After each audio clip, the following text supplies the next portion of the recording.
Hello, and welcome to Solidari-Tea, the Resource Center's podcast at UCSC. The purpose of Solidari-Tea is to uplift the voices and actions of students who work at the Resource Centers or with student organizers. I'm Mark. I use he, his pronouns, and I'm an intern with the ERC who will be hosting today's episode. With me in the background is Yu Yao, who's the other ERC intern who helps with much needed video editing and tech support. Please note that the opinions and views expressed in the episode today are of the individuals and do not necessarily reflect the views of the UCSC Resource Centers. Today's episode is titled Imposter Syndrome. Okay. So, what is imposter syndrome? Imposter syndrome was first defined to be a, in quote, phenomenon back in the 70s for psychologists / experts to characterize the, in quote, doubting of an individual's ability and feeling like a fraud at work / an upper ed, end quote. Back then, imposter syndrome was a diagnosis often given to women which excluded the effects of systemic racism, classism, xenophobia, and other biases, and how those biases could be just as impactful in the ways an individual views their self-worth. In today's conversation, we want to help inform our audience on what imposter syndrome is, what it could look like, and some effective ways in which they can deal with it. I also want to acknowledge that since this is a relatively big subject, unfortunately, we won't be able to speak on behalf of all of the effects listed above. But we hope that our conversation that we have today will help our audience with their understanding of this topic. We are joined today with Nyla, Noah, and Tia, who will be sharing with us their experiences with imposter syndrome and the effective ways in which they've dealt with the effects of it. So, first, I would like to welcome our guests. If they could share their pronouns, identities, which resource center they work with, and what is bringing them joy today on this nice Thursday afternoon. Hello, everyone. My name is Noah Whitley. I'm a FRED facilitator from the African American Resource Center, and my pronouns are he, him, his. And I really like the weather today. It's really nice and sunny. Hi, my name is Nyla. My pronouns are she, her, hers. I'm a first year and I'm one of the media interns at the African American Resource and Cultural Center. Something that is bringing me joy today is that I got my second shot of the vaccine. So yeah, fully vaccinated. And hi, my name's Tia. I use she, her pronouns, and I'm a tech and media intern at APERC, the AAPI Resource Center on campus. Today, I'm also enjoying the sunny weather. Thank you for introducing yourselves. Let me start off with the first question. When and how did you first find out about imposter syndrome? Was it from a class, from an article, from friends? Noah, if you'd like to start off. Oh, yeah. So I first heard about imposter syndrome from a TED Talk that was recommended to me. And I don't remember the speaker's name, but they discussed how imposter syndrome was more prevalent among women and minorities at higher rate. And I related this comment to something I've heard countless times, and that's the comment, you probably only got in because of affirmative action.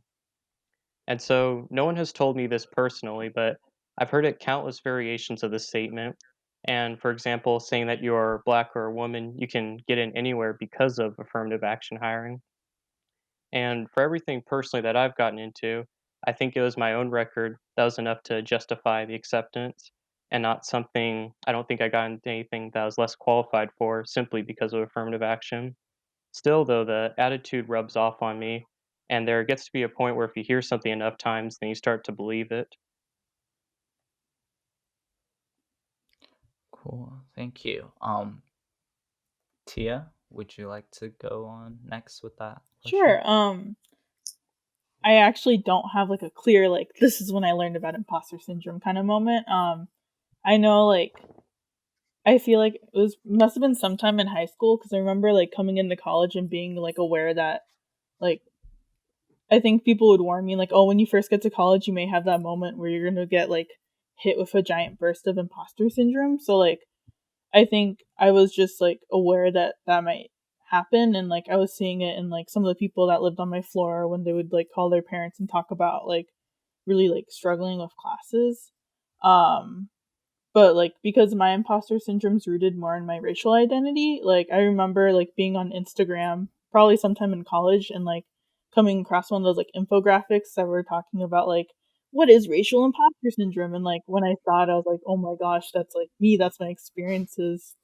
So like it was definitely something I didn't get to learn until I was like older, but um it like when I did find out about it, it was something that I could like identify and like clearly see like that's what like it was kind of like getting a name for something I've always kind of like been aware of. So yeah. Cool. And Nyla? I think I first learned about imposter syndrome in high school. I come from a predominantly like POC neighborhood, and the counselors and teachers, they would always tell us like, you are valid, it's going to be hard, you're going to feel alone, but pretty much they were saying that we are there because we deserve it and we do belong in higher ed spaces. So I think that was like my first introduction, was our counselors like always trying to motivate us to get into higher ed and just do things like that. Oh wow. I wish I had like that type of support system growing up. Cuz just like a little background of like where this topic kind of stemmed from for me when I was thinking about topics for upcoming podcast episodes. So, I grew up in a predominantly white neighborhood, so like in a way I'm kind of like a product of assimilation. And like in a way that's also like really deeply rooted in my imposter syndrome, which like Tia's is, very racially biased. Um, and obviously when I was younger, I didn't understand what imposter syndrome was, or like racial imposter syndrome in that case. And it wasn't until, surprisingly, I was at like some networking event that UCSC was like hosting, and one of the panelists was talking about like, oh, imposter syndrome is really good. I use imposter syndrome. I like faked it until I made it to the top. I'm like, oh, maybe imposter syndrome is good, but like it wasn't until I did like more research on what it was. It was like this big wave of like realization, like, oh wait, no, never mind. Like it wasn't like, I was like a lot of like stuff from when I was younger, like, oh, maybe I just, have a lot of self-doubt. I'm like, no, maybe there's like systemic stuff. But anyways, that's, we're gonna get to that later on. So how did you first identify that maybe you're experiencing the effects of imposter syndrome? Noah, did you want to maybe start off with that one too? Yeah. So I started to hear about it more and looked up the components of it, and I felt the descriptions are actually very accurate to what I felt. For example, when I apply to anything or win something, I just assume I won't get it because I don't think that I'm qualified, and I just assume everyone else is more qualified, even though there's no way of knowing for that for sure. I'm always surprised when I do win something and just assume that because there wasn't a perceived shortcoming in my own work that had been previously seen, that's like the reason that I was able to win. And so I still don't feel that I have the necessary qualifications to be there. And that's like a pattern I've started to realize, is that like I tend to assume that because I'm not meant to be present at something, then it's not supposed to like work out. And this feeling applies to virtually any setting. So it's like a variety of scenarios. Cool. And Tia, um, Yeah. So I guess like because I didn't really learn about racial like imposter syndrome until like kind of the same time when I got to college and I was really experiencing it. Um that's kind of like when I identified it, just because like growing up I had a lot of Asian friends and we were all kind of on the same level of like Asianness, where like a lot of us didn't have like super deep ties to our culture, or like we didn't speak our like native languages a lot, so like it wasn't too wild.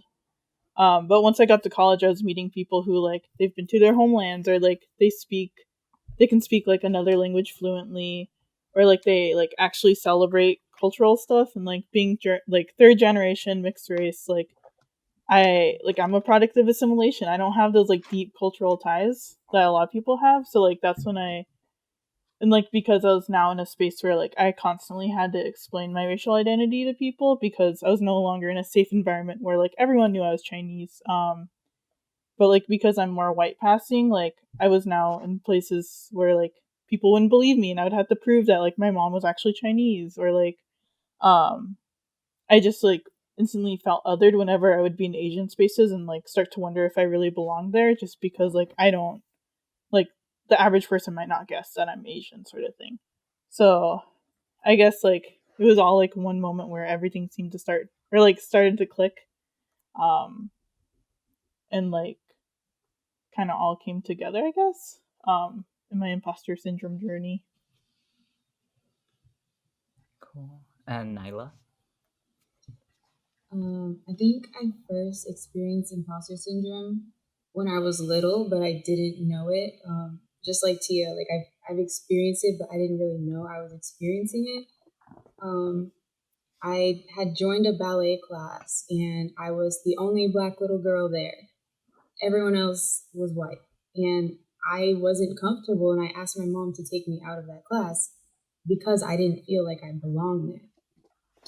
Another example, I played like AAU basketball, which is pretty much like club, if people don't know. And again, I was the only Black girl. And I don't know, I also didn't feel comfortable there because they had their own little groups, and then I was just by myself. You know, there was like not that same connection. I just felt like an outsider. And then coming to university, I like really felt it, and I've only been online because it's my first year, but I still like felt it. An example is we have like class group chats, and one time we were talking about, I don't remember if it was like financial aid or academic, but this one person in particular was showing us pictures of his Tesla that his parents had gotten him as a graduation present. And like if I just felt like I was in a whole nother world. Like if I do get a car, it's gonna be a hand me down, or like an average car, like a Toyota or something. Um, it was something like from the 2000s. And another student had showed off his gains in the stock market. He had invested $50,000 and currently had like $250,000. And I was like, where do you guys even get this money? Like, I've never even seen that much money in my life. So I just felt like, oh, the little Black girl. And yeah, I don't know. That's how I've experienced it so far. Yeah.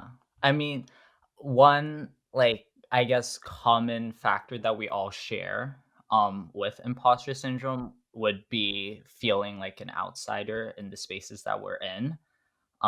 Like relating to Tia's example, like I am an immigrant, but so like I immigrated to the US, blah blah blah, I can't speak. But I immigrated to the US when I was like 7 or whatever. But I grew up speaking English at home. So when I lived in China, I was seen as a foreigner where I like cuz they didn't see me as like one of them because I spoke English predominantly, but besides the point. And then when I thought things were going to be different moving to the US, I was also seen as a foreigner for like more obvious reasons because I look different. And that definitely had a lasting effect in like how I deemed my self-worth. But also relating to Nyla's example for like when I entered upper ed, like I'm also like an econ major. So like unfortunately I'm also exposed to the same like Discord group chats that you're talking about. It can sometimes get pretty toxic on there. Um, like there's not a problem with driving like a car from like the 2000s too, mind you. Like I was whipping around like my 2000s Lexus, which was like beat up and had like dings all over it until like very recently.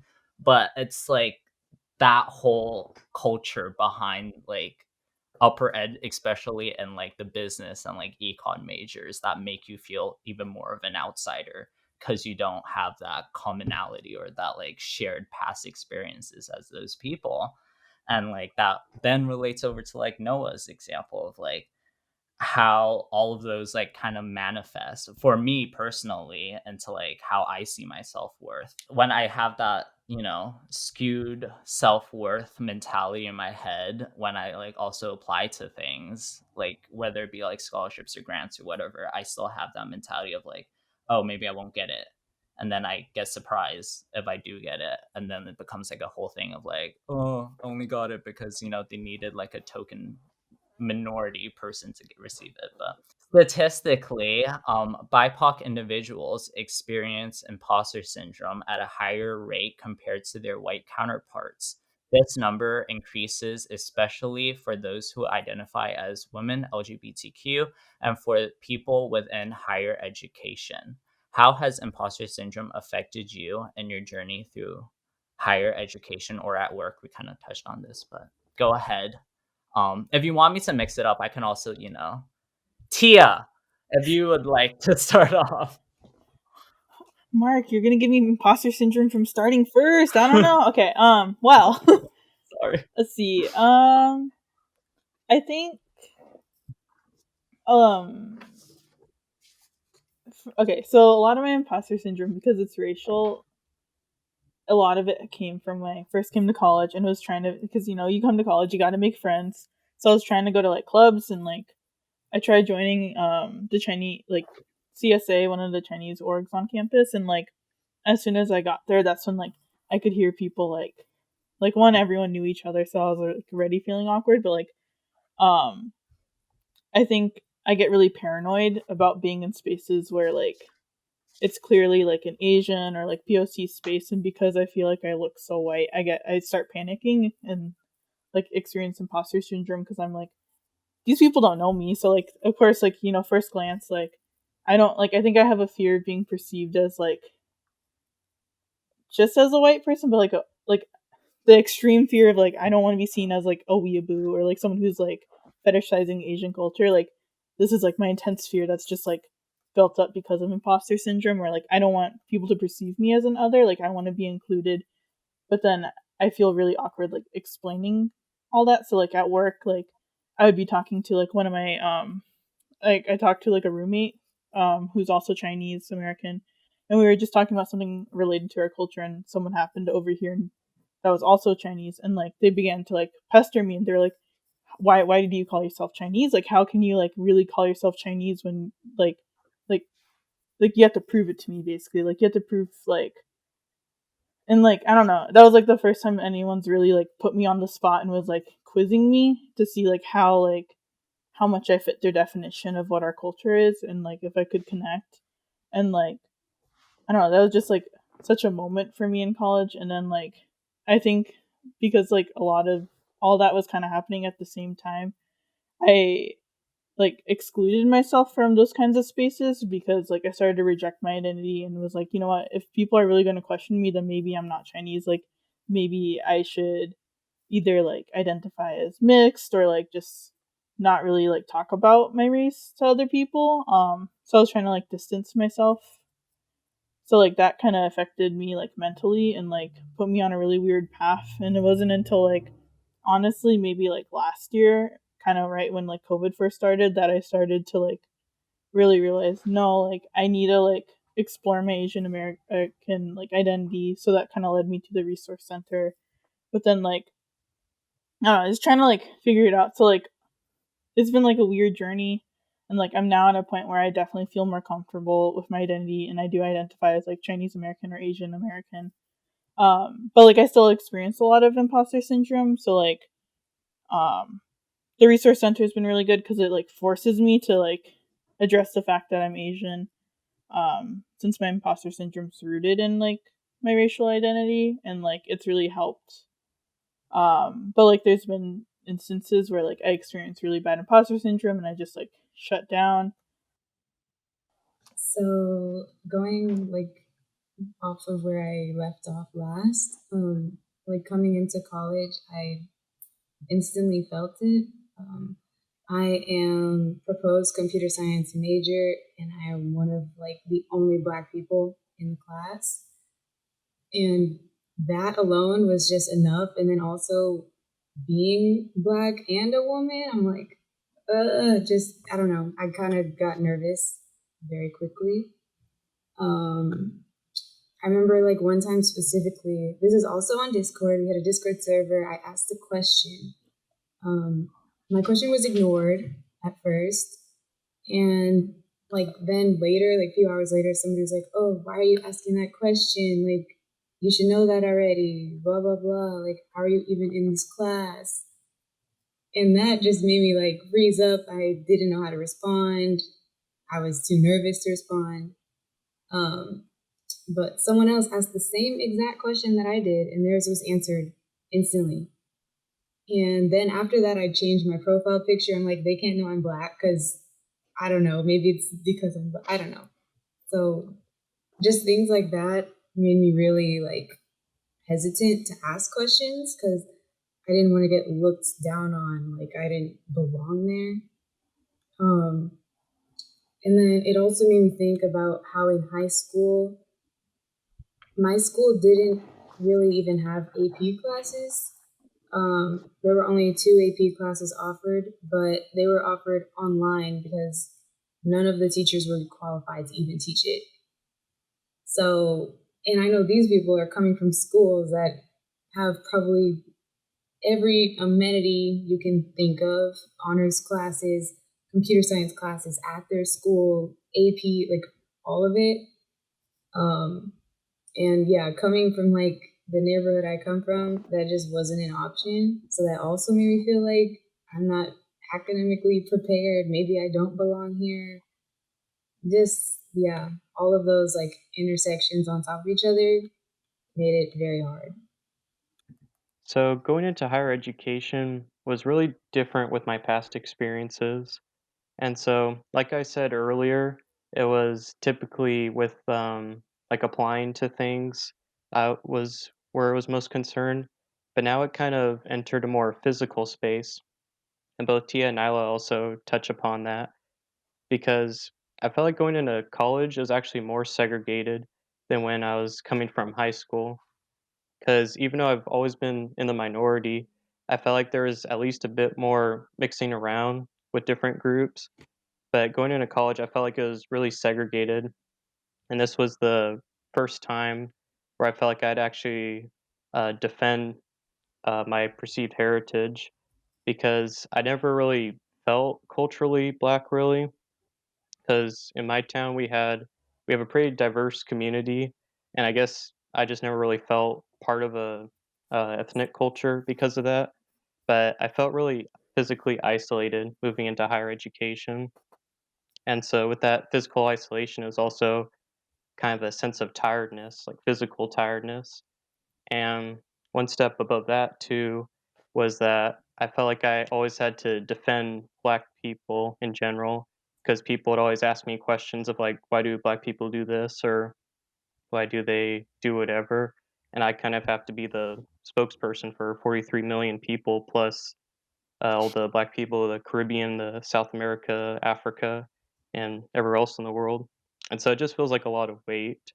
And that makes me feel like isolated and that I shouldn't be present in the space at higher education. And so even though we have been online the full year, I still see a lot of the same sentiments expressed online. And so I haven't really fully escaped that. Yeah.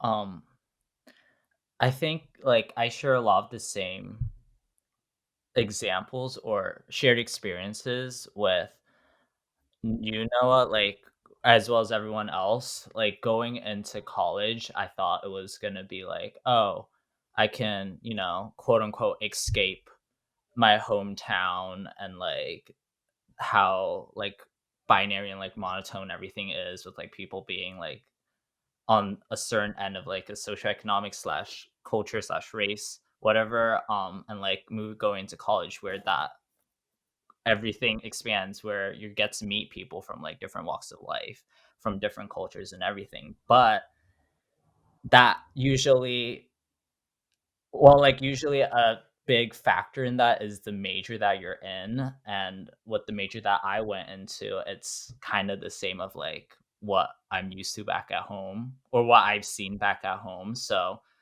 a lot of the times it's feeling alienated or, like, feeling like you're your own person in, like, the classrooms that you're in and, like, the discussions or whatever, and I personally I haven't had to, feel like I had to be a spokesperson. The fact that you have had or like speak on behalf of like 43 million people, the fact that you have had to know is very it's I just don't I'm like that is it has me speechless.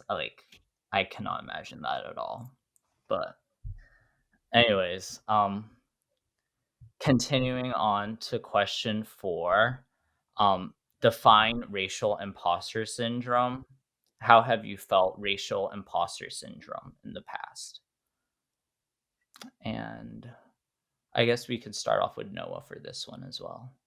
Kind of evolving off of my previous response, and I really felt this starting in the second year. It kind of developed in the first year, but really came to being the second year. And so what I noticed happening was, like I said before, I started really getting weighed down by constantly being asked questions. And it didn't seem like much at first, but then it just started becoming very consistent. And another part was oftentimes in both my dorm house and my major, I was oftentimes the only black person there. And because of that, I felt like I kind of missed out on some stuff, just like not really culturally per se, but at least in my past, like high school, middle school, there had always been a lot of other black people as well as other people too. I came from a really diverse town, but like these were areas where like I was usually one of the only or like one of two black people in any given space. And so physically it just felt really tiring. And then I was kind of treated as like, as I said again, the spokesperson, where I was like the sole representative of a group, and I had to constantly answer questions about current events, and I didn't even know the full answers, but I tried to give my best answers. And so I think just like the sense of tiredness was a big part of it. And then another thing that I kind of felt was just that other people didn't understand my perspective on things just because of my unique background compared to other people. Like one big topic of today is like diversity in films or in education, like how we teach things. And so, it's definitely better from my elementary school. I feel like there are definitely some ways to teach different ethnic group histories better. And I've known some teachers that have been doing a really good job of it, but I've just got like some general comments. But a lot of people think that my comments are like just asking for too much. And I feel like if you're not part of the experience that I had growing up, then you just wouldn't understand it. So it's not their fault per se, but it's just kind of isolating when you aren't around a lot of people that have your own experiences growing up. Yeah, definitely. Tia? Yeah. I think for me, like imposter syndrome, it's kind of an injury, but it also is like there's a big gap in between like when I first came to college and was like experiencing it just because like one, I was in a new place and having to like identify myself constantly to people when I introduce or like I don't know, in certain situations it would come up. But then like uh this year I really got to unpack my imposter syndrome just because like fall quarter um I had like this one psych class where like you had to write about something related to the class. And like I didn't know what I was gonna do. But then like the day or like the weekend before the draft was like due, like we had this giant like fall reception for a perk and like um because I'm an intern, like I had to like kind of like intermingle with some of the clubs.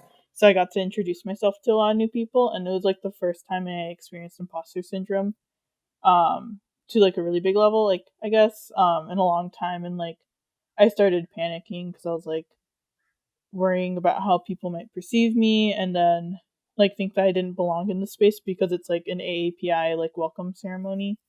Um, and like I was hearing all these other people share their experiences, and I was like, I can't connect with that. Like I don't know if I belong here. And it was like the first big thing I did with APERC. So like it was like kind of like we had the event, and then as soon as the event was done and like I closed my Zoom like tab and everything, like I was just laying on the bed like crying basically. Like it was really stressing me out, and like originally I was gonna like work around homework and everything, but then I just like had to kind of like just lay down, and then eventually I started like writing out my feelings and stuff, and then I decided to incorporate that into the like psych paper. So I got to like basically research imposter syndrome. Like I'm not an expert, so please don't ask me for anything. But like I kind of got to like dive into my own experiences and like really reflect on like okay, what like isolating basically my feelings and trying to decide okay, what are different things I feel whenever I experience that, and then like what are ways I can try to like work on it.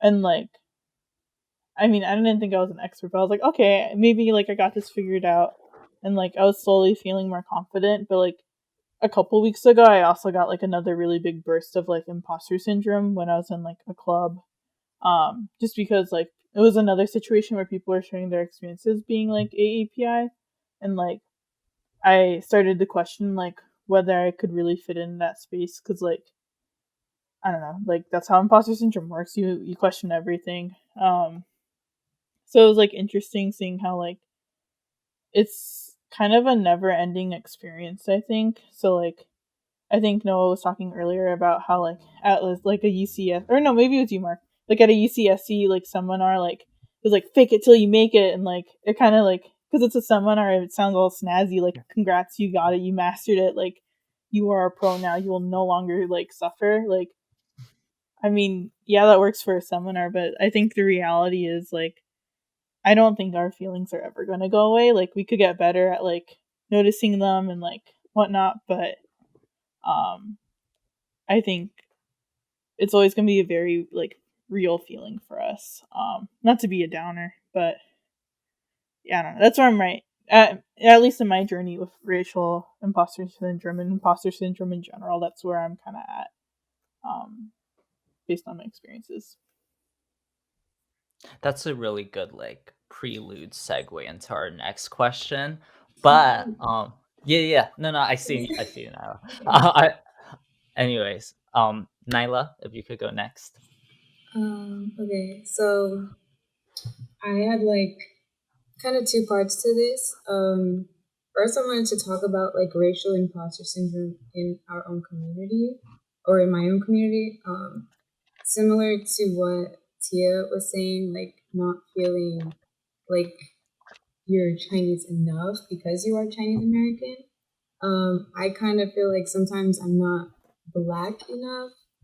Um, I remember sometimes my cousins, they would be like, "Oh, you live in like this certain area. You live better. You think you're better. Blah blah blah. Like the school is nicer. Even though we did not have very much stuff at the school, it was considered nicer. And like sometimes I feel like, dang, I'm not black enough because I don't experience the same things that they do. I wasn't raised in the same neighborhoods they were. Um, but then, yeah, again, like if I'm around like white people, it's like, oh, you're the black girl. Just like they're like, oh, can you braid my hair? I'm like, oh, I don't know. It's just like random stuff like that. Like, I don't know. What if I didn't know how to braid? I do, but like, what if?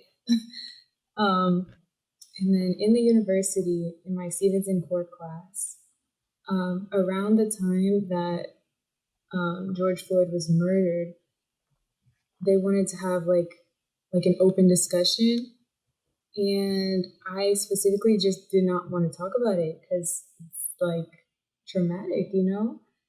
And the teacher or professor called on me. He was like, "Oh, Nyla, do you have anything to say?" And I'm like, "There's 25 other people in this class. Like, why are you calling on me?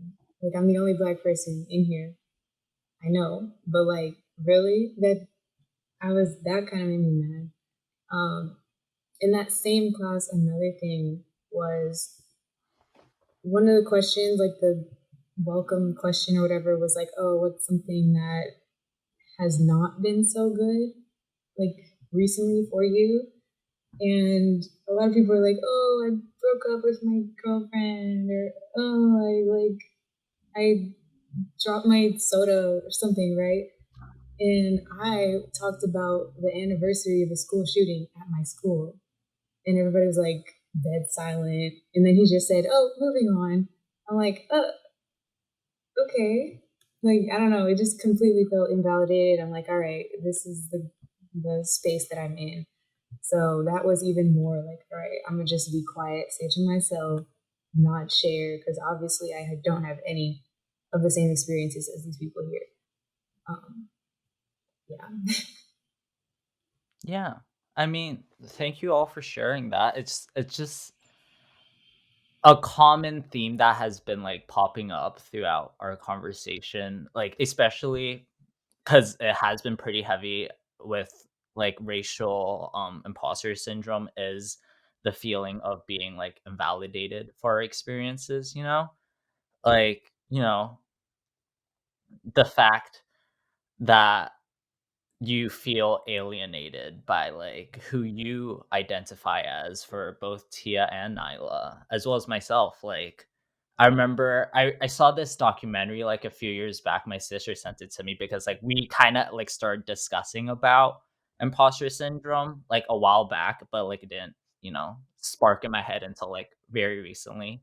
But anyways, um there's this guy that he basically explained it like, I feel like an alien, like trapped between two planets, and like neither wants me like I try to assimilate and be part of one, but they still see me as different. Like, when I was younger, I tried to like assimilate with like my cousins and them too, but they saw me as a foreigner. They freaking call me, you're a banana, you know, yellow on the outside, well on the inside. But anyways, we can cut that part out. Um but and then, like moving to the US and like them still seeing me as a foreigner. But also like the fact that you're not you're being invalidated, yet you're being put like on the spotlight for having to explain everything too. Like Noah and Nyla, again, like you both explain, like at your Stevenson core class, how you were put on the spot because you were the only black person in the class, for how you might have felt about it. Like him having to explain, for his other classes, like that being a common theme in it is very alarming to me, because I have the privilege on my end for not that I didn't ever have to do it. Moving on to our last question, I don't want to leave this whole podcast on, a depressing note, and like we want to help our audience on like ways that maybe you're relating to how, or like to the different experiences that our guests have gone through. So, saying that, question number 5, what are ways you found helpful in managing your imposter syndrome, or imposter syndrome on your end? And mixing it up again, Nyla, if you would like to start. Okay, so like I said, when I first came or like started school, I instantly felt like that isolation. So I found like I went on our class page, found like all the black people I could, made a group chat. They had similar experiences, and we talked about it for about a month, and then we said like we need to broaden this, like we need to create a space where we can be ourselves and not have to like feel uncomfortable. So I actually created a student org. It's called Melanin UCSC. It's a safe place for like all ABC, like African, oh my goodness, African, Black, Caribbean students, but all POC also. Like we have many members that are like all ethnic groups. Pretty much it's just like a hangout spot. You can meet people, make a post, and we also share resources just in case if people don't know, we share them. We share job opportunities. And there's also a mentorship program, not through us, but through ARC, but like we promote it. Yeah, so far it's good. We're almost at 500 followers in 1 year. So many members, and I just hope that it will continue to grow. I think what's been most useful for me is just like being in those spaces, like what Nyla was just describing, like spaces that you have a community. You're in an area where like a lot of people will understand what you're experiencing. So like this quarter I joined APISA, which is like one of the API like orgs on campus. It's much smaller, so like it's kind of like there's less than 15 people I think in the club. So like for me it was way less scary like having to like explain myself like kind of only once, and like everyone kind of like understood it's all good. And like just knowing like I finally have a space where like I can make jokes and like they'll understand what I'm talking about, or if like I'm joking about like past experiences, or like kind of like dumb jokes where you joke about your pain, I guess. But that was really We all have different coping yeah, mechanisms. we all have different methods. That's mine, I guess. So that's been really nice. And like even through like APRIC, just because I'm in like a safe space where like I didn't have to explain my identities multiple times. It was just like once and done. And like it's a spot where like I can share like my own experiences being like Asian American or mixed, and like also learn more about Asian American and Pacific Islander issues. And like talk about it without having to like constantly wonder like how others might perceive it, or like because I'm a CRES major also, like a lot of times like I just feel like I say I'm a CRES major because I am, but like I feel like I'm a dumb CRES major because like I'm really there to learn. Like I'm not coming in as an expert sort of thing. But sometimes like I get too much in my head and I assume that like, oh, people like they're gonna question what I say, even though like everyone I've met in CRES classes are always really nice. So like it's just me being in my head. But basically having those like community areas to help like boost you and like see that like, okay, I do have a community, people like me are out there. Because then having that kind of confidence, or like I guess confidence, like it helps you when you're in other spaces where like you won't have the same community, but you know like still that there's people out there just like you.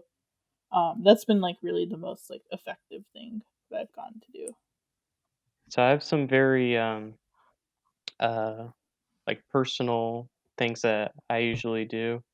So usually, because I like to take part in interests where I feel physically isolated, but I still like to just remind myself, and anyone can do this too, just remind themselves that these are their interests and that they have a right to be there as much as anyone else.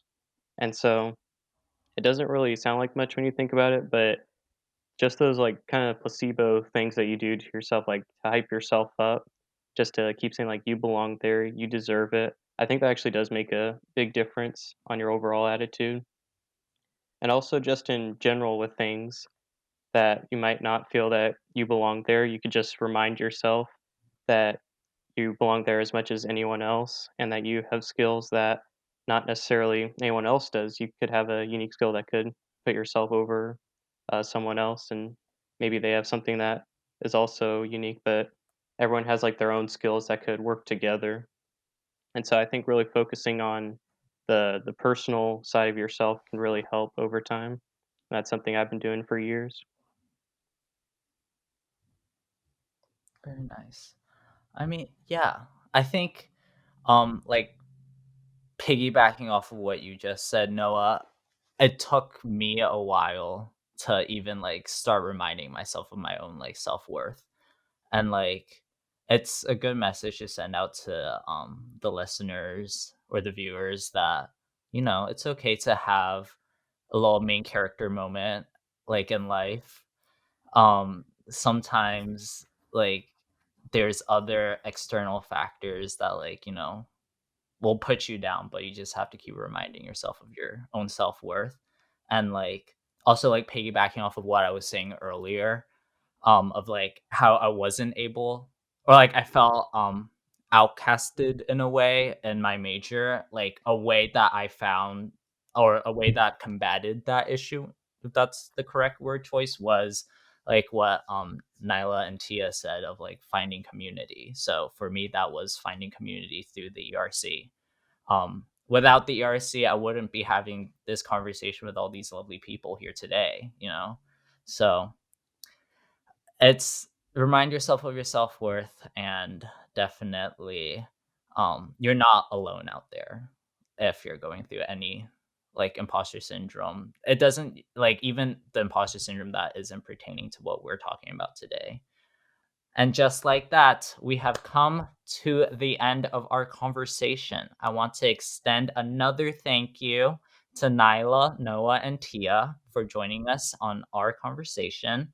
I also want to extend a thank you to Desiree, Yu Yao, Cameron, Abby, and Kaz for all of the work that they've been putting in, like behind the scenes, behind the camera.